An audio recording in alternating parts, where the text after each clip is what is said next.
नमस्कार, जय भीम.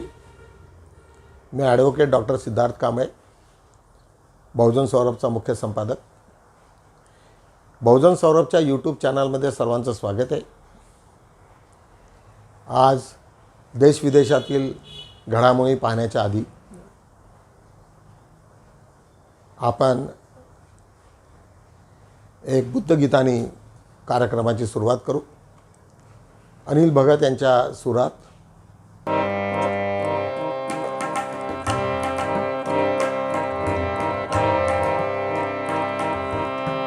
बलिदानाचे कफन बांधुनी, बलिदानाचे कफन बांधुनी, झिजला तू भीमराया. माय पित्याहून उदंड केलीस आमच्यावरती माया.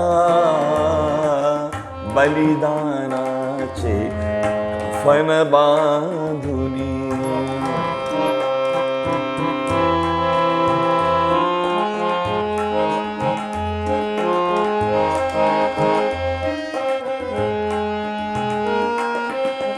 लाख जीवांच्या धगधगणाऱ्या घेऊन सवे मशाली, धुळीतून त्या तयार झाले लाख लाख हे लाख. धुळीतून त्या तयार झाले लाख लाख हे लाख. अन्यायाच्या पुढे कधी ना झुकेल त्यांची काया. बलिदानाचे कफन बांधुनी. बंधूंनो, अनेक देशात विदेशात अनेक घडामोडी घडल्या. काल मी एका यूट्यूब चॅनलमध्ये गाझा बॉर्डरमध्ये 10,000पेक्षा जास्त लोक मेल्याची यादी पाहत होतो आणि ती यादी पाहून अक्षरशः काटे येत होते की 3 वर्षाची मुलं, 7 वर्षाची मुलं, 10 वर्षाची मुलं, 11 वर्षाची, 13 वर्षाची, 14 वर्षाची, 20 वर्षाच्या खाली अनेक मुलं मेलेत. आणि ज्या पद्धतीने त्यांची मृतकाची संख्या होती, मला वाटते अधिकांश जेवढे मृतक झाले त्याच्यात 40च्या कमी जास्त होते. सिनियर सिटिझन्स कमी आहेत. म्हणजे मला कळत नाही की एवढ्याले छोटे छोटे जनरेशन हे मुलं मेले, त्यांचं फर्दर जनरेशनच त्यांनी बंद करून टाकलं. म्हणजे किती भयानक. आणि या देशात काय सुरू आहे जगात आणि किती हिंसा.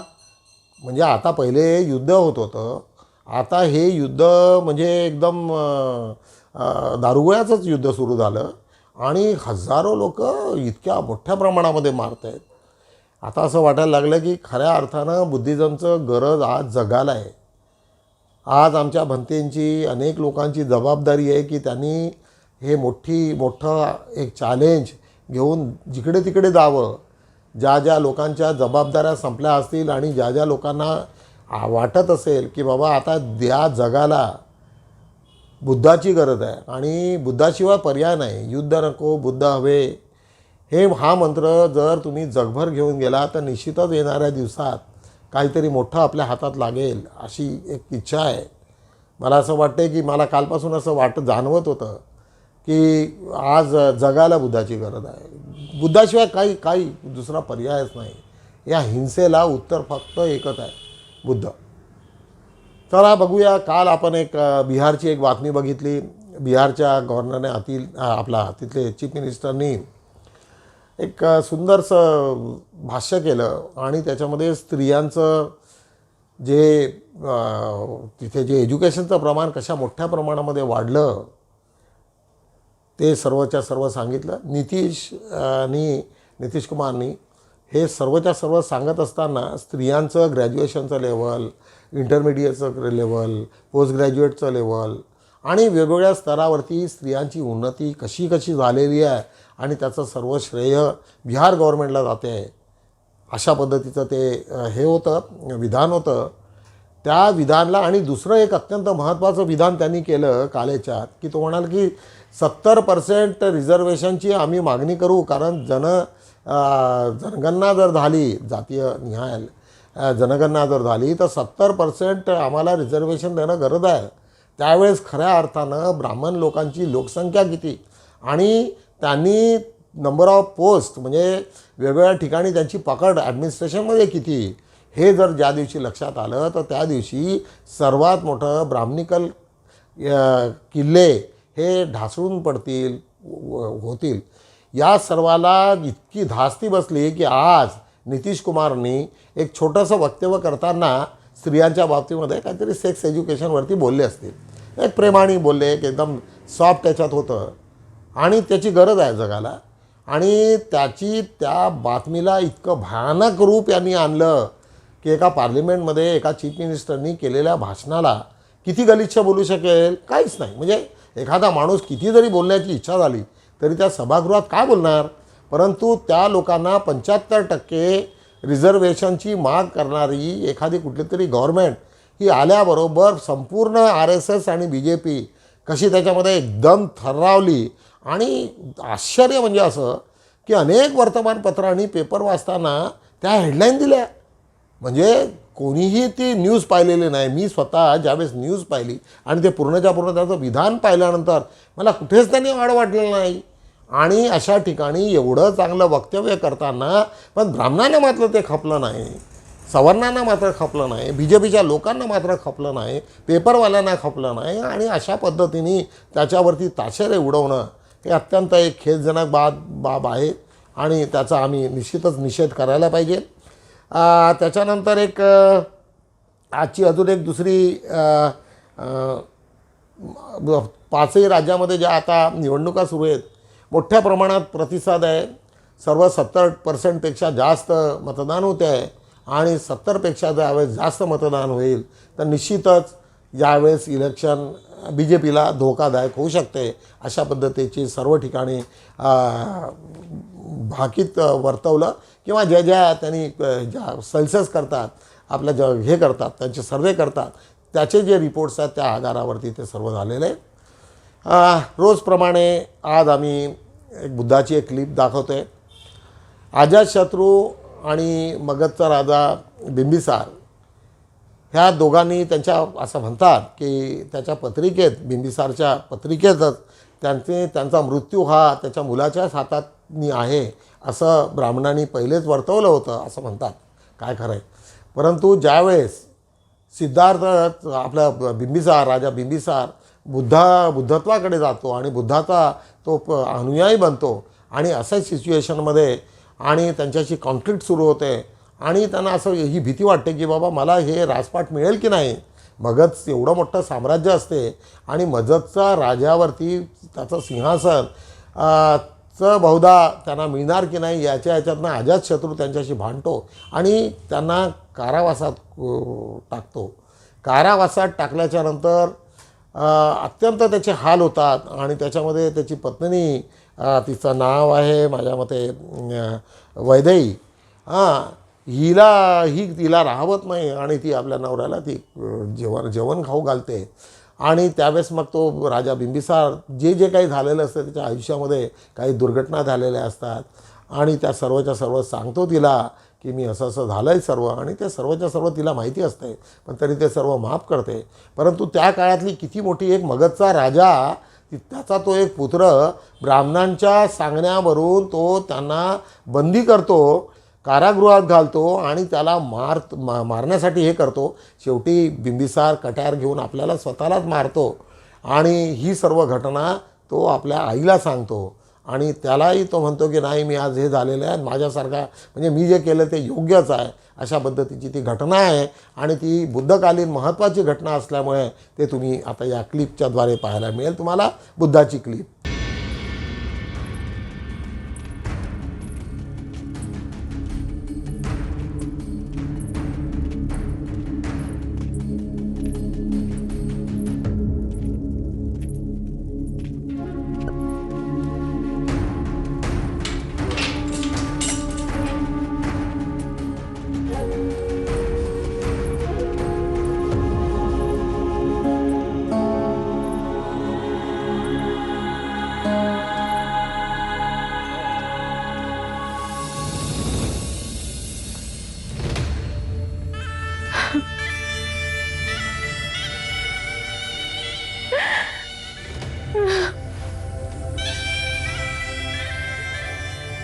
ऐसे अधर्मी के सम्मुख ढाल बनकर खड़े हैं? क्यों उस कायर को जीने के इतने अवसर प्रदान किए? सर्वनाश हो उसका। बस मत श्राप दो उसे, मत बनो उसके कुकर्म के भागीदार। अपने मन का क्लेश और न बढ़ाओ। जो जिसका भोग है उसे भोगना है। आपको इस तरह धोखा मारने का प्रयास, और मैं इस तरह असहाय होकर ये सब अपनी आंखों के सामने देख रही हूं।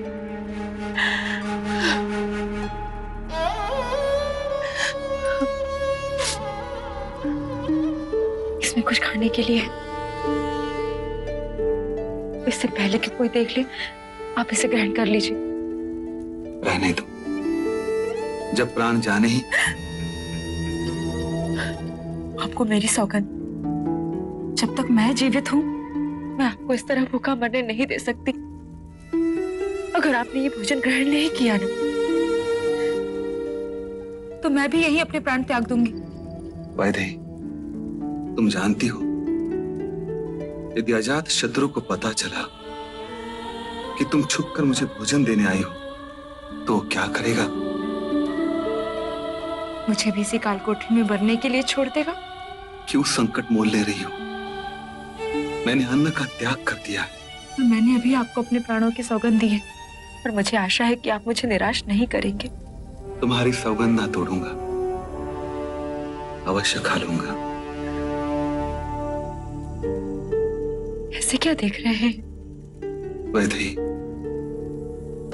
मैंने तुम्हारे प्रति पति का धर्म नहीं निभाया, दूसरे स्त्रियों के साथ नाता जोड़ा रखा, और तुम अपनी जान पर। क्योंकि मैं आपकी पत्नी हूं। वो सब ना थे। दुख तो इस बात का है कि मैंने ऐसे कपूत को जन्म दिया। मैं ही क्यों नहीं मर गया वो? मत कोसो अपने भाग्य को, स्थिर रहो। सुख आए कि दुख आए, दोनों को साम्यक दृष्टि से देखो। दुख की अनुभूति नहीं होगी। बुद्ध के बताए मार्ग के कारण मैं इस कारागृह में भी सुखी हूं। कितनी शांति है यहाँ ध्यान सहज लग जाता है। यह अवसर जीवन के अंतिम चरण में मिला। मैंने मोह, लोभ सब छोड़कर स्वयं को पा लिया है देवी। जितनी सांसें बची है, मैं बस बुद्ध के बताए मार्ग पे चल सद्गति पा लूं। मां,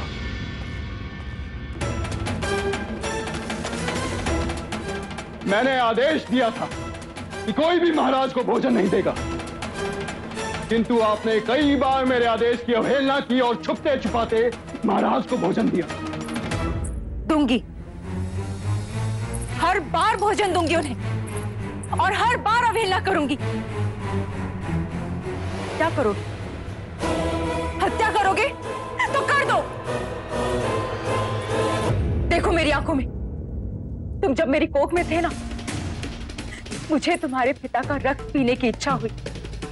उन्होंने एक क्षण के लिए भी नहीं सोचा, तुरंत अपनी हथेली काट दी और मेरे रक्त पीने की इच्छा को पूरा किया। उसी पल हमारे ज्योतिषी ने भविष्यवाणी की, ये होने वाला शिशु अपने ही पिता का वध कर देगा। मुझे ये बात पता चली, मैंने तुम्हें गिराने की बहुत कोशिश की, लेकिन वो तुम्हारे पिता ही थे जिन्होंने मुझे रोक दिया। जब तुम्हारा जन्म हुआ ना, मैंने तुम्हें मारने की बहुत कोशिशें की, लेकिन ये जानते हुए ही कि तुम ही उनका वध करने वाले हो, उन्होंने तुम्हें बचा लिया, तुम्हें पाला, तुम्हें पोसा, इतना बड़ा किया, और तुमने सिंहासन की वासना के लिए उन्हें अपने राज्य में ही बंदी बना लिया। निर्मम अत्याचार कर रहे हो उन पर। लोग तो अपने मृत्यु प्राप्त पिता को पितृ तर्पण करते हैं, लेकिन एक मेरी निर्लज संतान जिसने अपने ही पिता को जीते जी मार दिया। दूंगी, हर दिन उन्हें भोजन अवश्य दूंगी। जो कर सकते हो कर लो।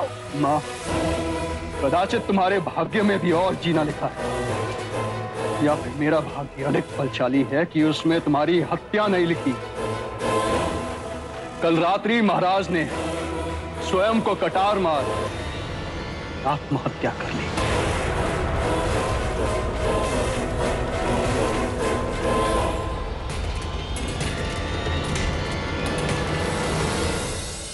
तर मित्र हो, तुम्हाला निश्चितच आवडली असेल। आज बघूया आपण बहुजन सौरभमध्ये आज आपण काय काय महत्त्वाच्या बातम्या दिलेल्या आहेत। राज्यात पुढील 24 तासात पावसाचा अंदाज, पण काय दिवसभर तर काही दिसलं नाही, परंतु कालची हेडलाईन होती। पुन्हा मराठा समाजाला सरसकट कुणबी प्रमाणपत्र आम्हाला मान्य नाही। एक प्रकाश शेंडगे हे मुंबईचे आहेत आणि त्यांनी आव्हान केलेलं आहे की हे आम्हाला मान्य नाही आणि त्याच्यासाठी आम्हाला पुढे यावं लागेल, रस्त्यावर उतरावं लागेल। तर ओबीसी संपवून जाणार छगन भुजबळांनी केलेलं आहे। 19 तारखेला छगन भुजबळांनी मोठं एक आंदोलनाची एक सर्व जेवढे आमदार आहेत या लोकांना आव्हान केलेलं आहे आणि एक मोठं संमेलन हे पश्चिम महाराष्ट्रामध्ये होणार आहे। त्याच्यामुळे निश्चितच पुन्हा एक मोठी ठिणगी पेटण्याची एक हे दिसते की, आणि ते जर झालं तर निश्चितच त्याच्यामुळे एक मोठं कुणबी आणि मराठा या दोन कम्युनिटीमध्ये मोठी रिफ्ट होण्याची एक मोठी शक्यता आपल्याला हे करता येते, टाळता येणार नाही। आजच्या पेपरमध्ये पान 1 वर पंतप्रधान मोदींसह भाजपाला गाडण्याची वेळ आली आहे। प्रशांत भूषण अत्यंत चिडलेल्या याच्या अवस्थेमध्ये, प्रशांत भूषण सर्वांना माहिती आहे सुप्रीम कोर्टाचे अत्यंत नावाजलेले ॲडव्होकेट आहेत ते आणि अध्यक्ष होते पूर्वी बार काउन्सिलचे। त्यांनी सांगितलं की ज्या दिवशी नोटबंदी झाली, म्हणजे कालच्याच दिवशी नोटबंदी झाली, त्या दिवशी 50 दिवसाच्या आत मी या देशातील सर्व भ्रष्टाचार दूर करील आणि जर ते करू शकलो नाही तर मला जिवंत जाळा। काय करा, मला जिवंत जाळा, अशी ती आहे। आज 50 वर्ष काय 7 वर्ष झाले आणि अजूनपर्यंत 2016चं अजून त्यांना काही केलं नाही। नुसतं भ्रष्टाचार, त्या माणसाच्या सकाळपासून संध्याकाळपर्यंत सातत्यानं भ्रष्टाचार।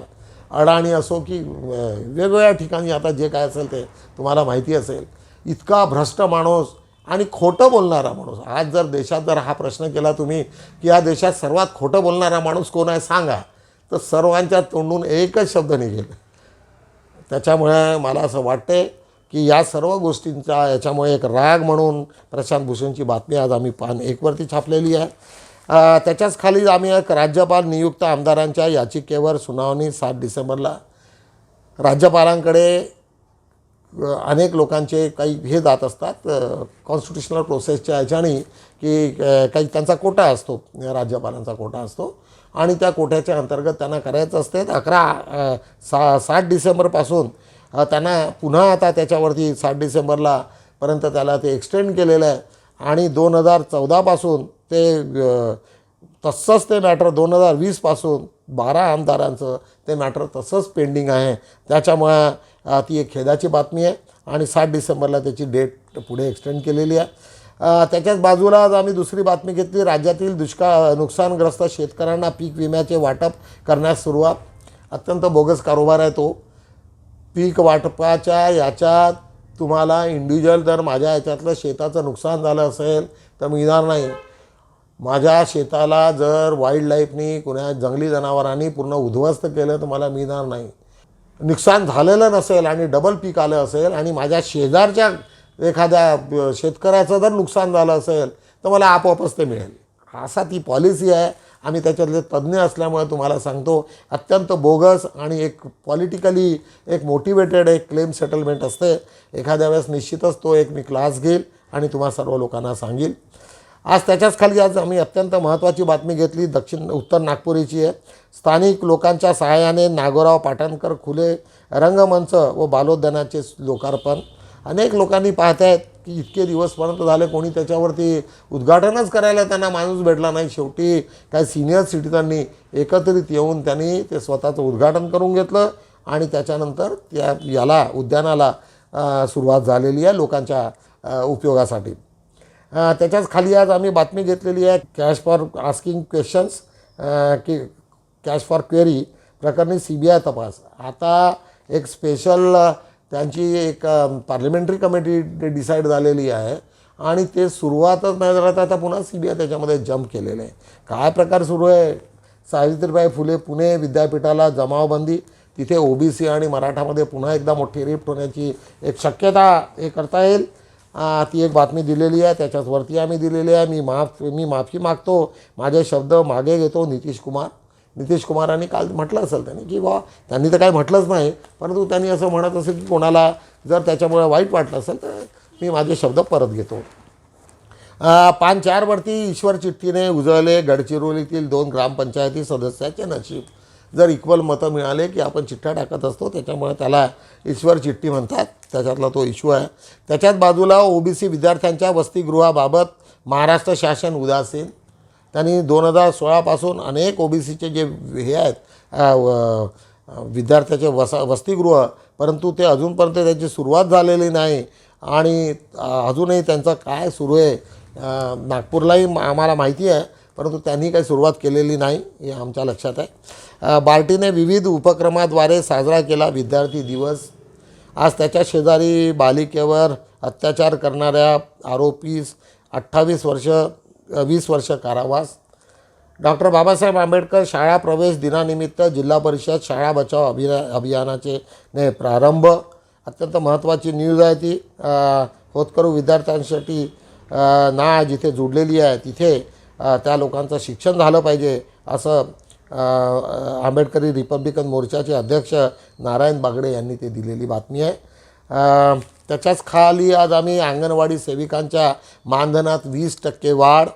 आमचे मित्र त्यांनी फार महत्त्वाची भूमिका त्याच्यामध्ये गाडे म्हणून आहेत, ते लीडर आहेत आणि त्यांनी ते सर्व घडवून आणलं आणि मुंबईची ती बातमी आहे. 31व्या झाडीबोली साहित्य संमेलनाच्या अध्यक्षपदी डॉक्टर चंद्रकांत लेनतुरे गडचिरोलीची बातमी आहे. मोहनदास चौरे यांना गुणवंत व कामगार पुरस्कार प्रदान. त्याच्याच खाली आम्ही महत्त्वाची बातमी घेतली OBCच्या आरक्षणाला थेट विरोध. कोर्टात काय घडलं त्याची एक मोठी महत्त्वाची बातमी आहे. बुद्ध विहार समन्वय समितीतर्फे पाली भाषा प्रचार परीक्षा शुल्क 80. 19/10/2023 आहे परीक्षा. सर्वांनी त्याची नोंद घ्यावी. ज्या लोकांनी बसण्याची इच्छा असेल त्यांनी बसावी. बुद्ध विहार समन्वय समिती समन्वयक मॅरेज ब्युरोद्वारा आयोजित उपवर वधूवर परिचय मेळावा 11 तारीखला आहे 11 वाजता पूर्वीला कॉलनीमधल्या डॉक्टर बाबासाहेब आंबेडकर बाल्टीला. आज बघूया आज आम्ही अग्रलेखात काय काय दिलेले.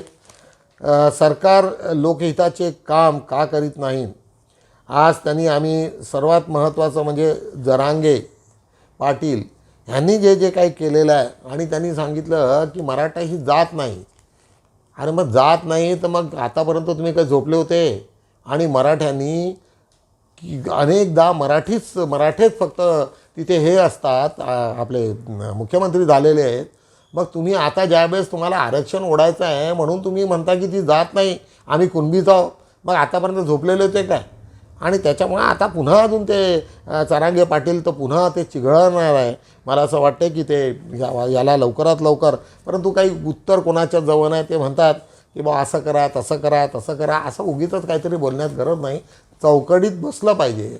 संविधानाच्या चौकटीत जोपर्यंत बसत नाही तोपर्यंत त्याला काय अर्थ नाही. याच्या शेजारी डॉक्टर वामन शेळमाके यांचा एक लेख आहे. भारत सरकारचे तोंड बंद का, न्याय मिळेल का.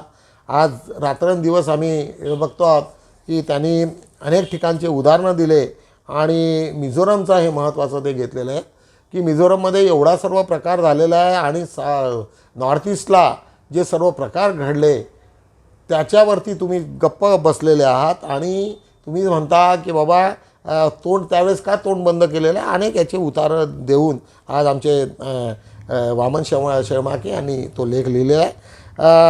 मानवाच्या जन्मानंतर पहिले 1000 दिवस असा एक कालची हेडलाईन होती आणि त्याच्यावरती एक गोपाळ पडंगे डॉक्टर गोपाळ यांचं एक विधान होतं आणि त्यांनी सांगितलं की 1000 दिवसातच पोरांची ग्रोथ 75% होते.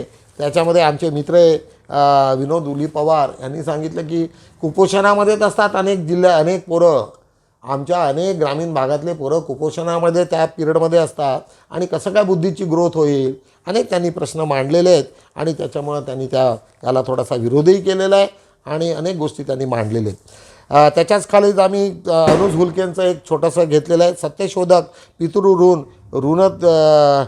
ऋतज्ञता कार्यक्रम. अत्यंत सुंदर एक कार्यक्रम.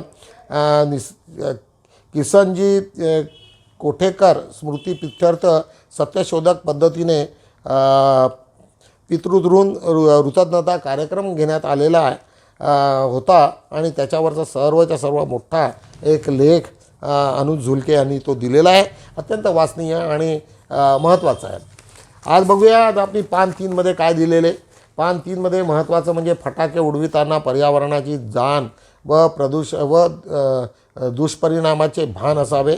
मधुकर धांद्रे यांनी ते लिहिलेलं आहे आणि त्यांनी काही जी माहिती दिलेली आहे ते मी वाचली. त्याच्यानंतर मला असं वाटते की सर्वात पहिले ज्या दिवशी माणूस प्रगतिशील झाला आणि त्याच्यामध्ये सर्वात पहिले कंपास, वृत्तपत्र आणि ज्याच्याकडे बारूद जी होती, ज्या लोकांना बारूदीचा शोध लागला, एक छोट्याशा याच्यामध्ये एका स्फोट झाला आणि त्या स्फोटातनं अमेरिकेची बाब आहे आणि तिथे स्फोट झाल्यानंतर तो भयानक स्फोट झाला.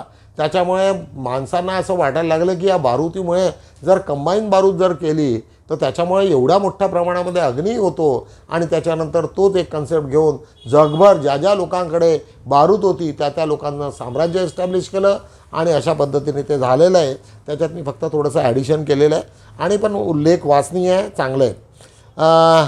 त्याच्याच खाली आज आम्ही मोबाईलने बालपणातील खेळांवर लावला अंकुश. ही अत्यंत गंभीर बाब. बरोबर आहे, सर्वांच्या घरात तेच सुरू आहे. त्याच्यामुळे नवीन सांगण्यासारखं काही नाही आहे. रमेश लांजेवारांचा लेख आहे. त्याच्यामुळे किती नुकसान होते आणि किती फायदे या सर्वांचा त्यांनी सविस्तरपणे त्यांनी मांडणी केलेली आहे. त्याच्याच खाली आज पुरुषोत्तम खेडेकर.